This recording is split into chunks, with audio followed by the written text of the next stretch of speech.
Welcome to Unearthly. Discover stunning facts about an ancient site in Malta that's 1,000 years older than the Giza pyramids.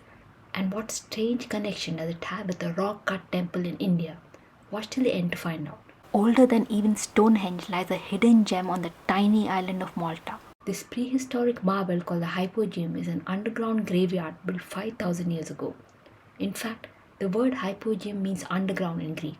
The site lay forgotten for thousands of years till it was discovered completely by chance in 1902 when workers building new houses tore through the surface of its roof.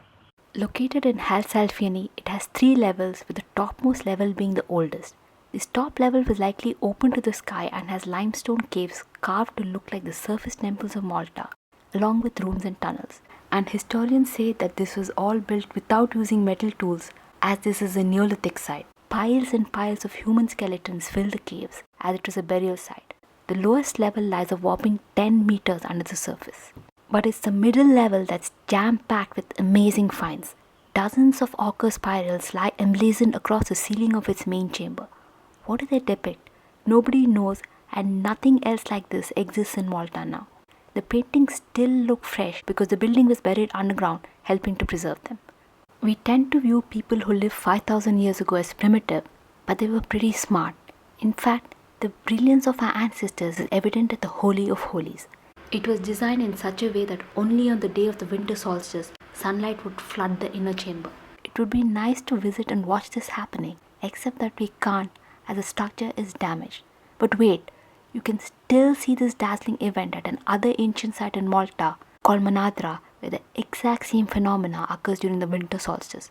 On this day, the first rays of the sun light up the edge of a megalith to the right of the main doorway, and the same thing repeats during the summer solstice, except this time it's the megalith to the left that lights up. And during the spring and autumn equinox, the first rays of the sun pierce to the center of the doorway to light up the niche of the south building, just as they have for the past 5,000 years. Pretty cool for a site that was built 2,000 years before Stonehenge. Speaking of which, Stonehenge is aligned to the winter solstice, as is Newgrange. In fact, most ancient sites align with solar events. Historians say the reason for the alignments is because these ancient people were farmers and these sites functioned as a seasonal calendar.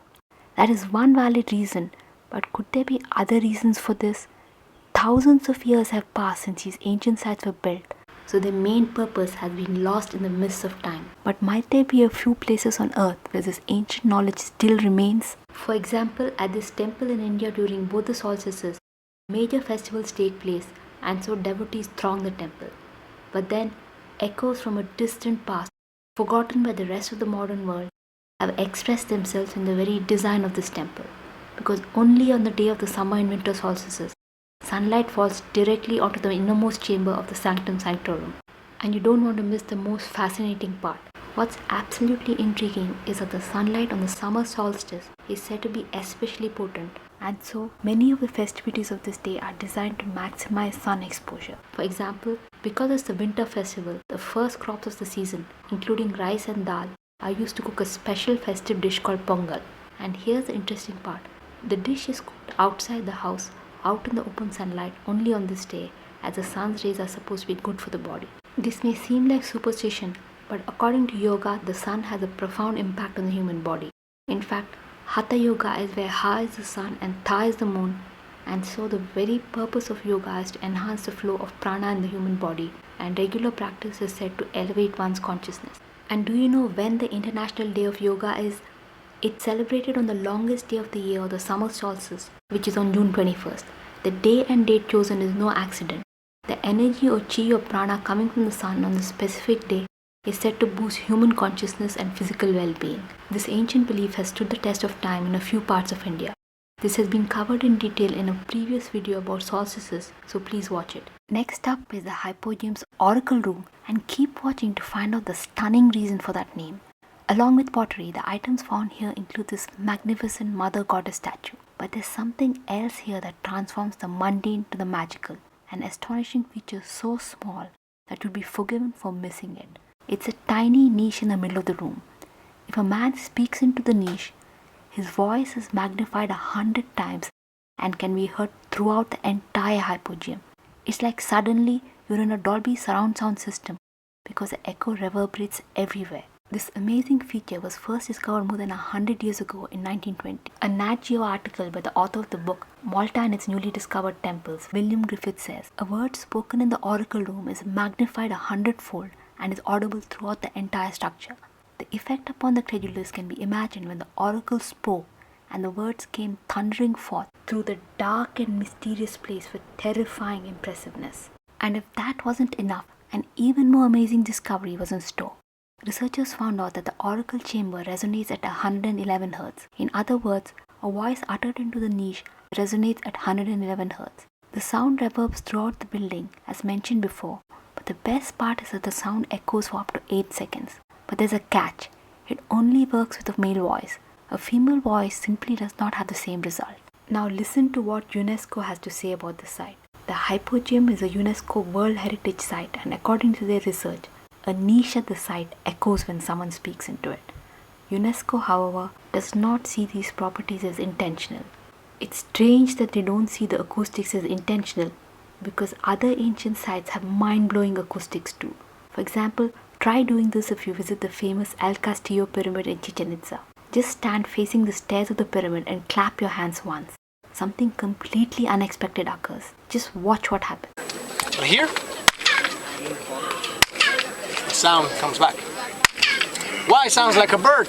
You're greeted by an echo that sounds just like a bird chirping. In fact, it sounds eerily similar to a local bird, the quetzal. Could this be just a coincidence? It might be, though we need to consider that to the Mayans, the quetzal was no ordinary bird.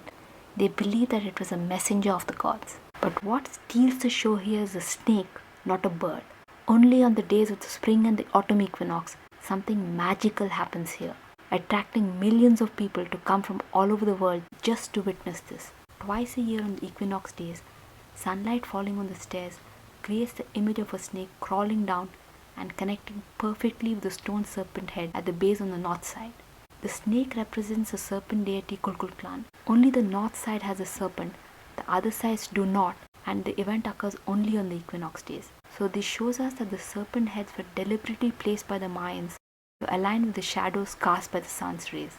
This incredible feat of engineering draws 2.5 million visitors every year to Chichen Itza, and it's now one of the 7 wonders of the modern world. So here we have another ancient site that's aligned to a solar event and also has mind-boggling acoustics. And I'm not stopping here because there's more. Angkor Wat's Hall of Echoes. To see how it works, stand here facing away from the wall and stomp your feet. The reverb time that this echoes is said to be over 30 seconds.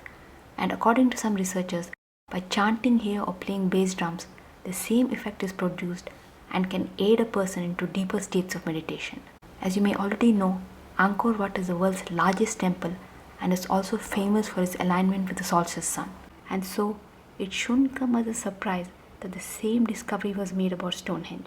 It has acoustic and reverb features too. To add to the strangeness, 111 Hz is precisely the same frequency that other ancient sites such as Newgrange possess, according to Glenn Kreisberg, an acoustics engineer who was part of a research team at Malta. He also says that the oracle chamber's ceiling seems to have been deliberately carved in the form of a waveguide. What's fascinating is that some researchers say that it's most probably the dimensions of the room or the quality of the stone that determine the exact pitch of the echo. In other words, the entire Hypogeum was engineered in such a way as to enhance and amplify the voice spoken into the niche. But how exactly the 111 Hz impacts the brain will blow your mind. This frequency actually shuts off the prefrontal cortex and reanimates the parts of the brain responsible for intuition and creativity. This switch from the left to the right side results in a deep state of meditation. And did you know that this is actually very well known? In fact, 111 Hz has been used by healers and shamans for millennia to reach higher states of consciousness and is believed to help one connect with the divine. And who better to gauge this than someone who's actually gone there and researched this? Because the effects that the Hypogeum echo has on the human body and psyche are said to be unbelievable. In fact, some researchers have said that being inside the Hypogeum is like being put inside a giant bell. When certain frequencies are played, not only can one hear it, but they say they can also feel the sound reverberating in their very bones and tissues. And here's something astonishing. What if I told you that the exact same reverberating sound can be heard in a rock-cut temple 6,000 kilometers away from Malta at the cave chambers of Mandagapattu temple in India. Many visitors have seen the effects of this for themselves. If one goes into the chambers and chants Om, there's an amazing surround sound effect. As Praveen Mohan's video on this temple shows, when he invites his guest Hugh Newman to enter the chamber and hum. So he chants Om within the chamber and the results are electrifying. Hugh Newman is saying that he can feel the reverberation and that the sound completely surrounds you, and his conclusion is that it could very well have been designed for acoustic purposes. This is strikingly similar to what happens at the Hypogeum. So here we have two very different and supposedly unconnected cultures on two separate continents that exhibit similar acoustics. Is this a clue that the ancient world was far more connected than what we are led to believe? Even though the temple in India is dated much later, around 1400 years ago. It is the oldest rock-cut temple in South India and was built by the Pallava dynasty king Mahendravarman. And here's something mind-blowing. There's an ancient inscription here that says, the temple is dedicated to Brahma, Shiva and Vishnu and was excavated by Vichitrachitta without using metal, mortar or bricks. So essentially it's saying that it was built without metal, mortar or bricks. Does that ring a bell? Remember, the Hypogeum is said to have been built without using metallic tools or implements. So it's another intriguing connection. But Praveen Mohan thinks the caves are much older and his video is absolutely fascinating. Do watch it. The link is in the description below. So we have seen ancient sites from all over the world that have striking similarities. They are physically aligned to solar events and have incredible acoustics. The latter may or may not be intentional, but they did seem to play a part in the rituals at some of these ancient sites. There's a lot more mysteries to this tiny island of Malta though, and those will be covered in future episodes. If you like this video, please subscribe, share and like. Thanks for watching.